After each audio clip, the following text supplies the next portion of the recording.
Sige, kalugaw, banatan mo. Banatay. Sige, ikaw, Kuya Shaw. Sige, sopin mo pa. Sige, sa kalugaw. May pagtaas pa talaga ng talong ay. Kaya naman na si kalugaw.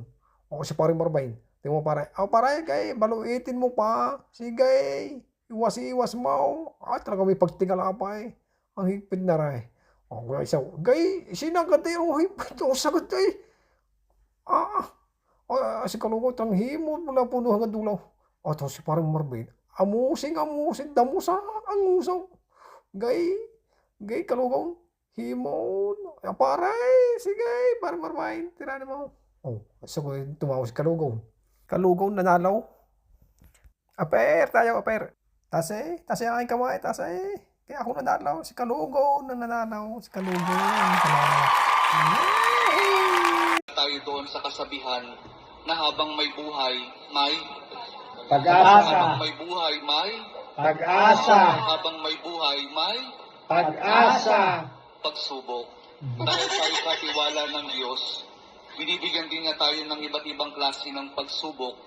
Kaya po doon sa pagsubok na yon, saka pa lang natin mauunawaan na talagang ang ating buhay ay mayroong, habang may buhay, mayroong Pagsubok. Habang may buhay, may Pagsubok.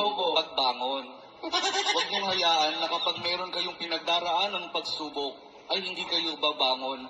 Kailangan meron tayong pagsumikap na pagtsatsagaan natin yung ating mga pagsubok na pinagdaraanan. At kapag merong pagsubok at merong pagbangon, saka pa lang natin mauunawaan na talagang ang ating buhay, na habang may buhay, may Pagbangon. habang may buhay, may Pagbangon. pag-ibig. Ang pag-ibig na nagmumula kay Jesus lamang sa ating mahal na Pong Jesus Nazareno.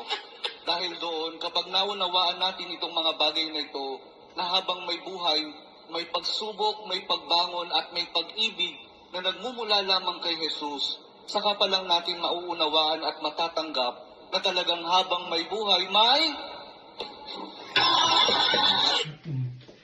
naniniwala tayo doon. Ba't adan, ba't adan, ba't adan.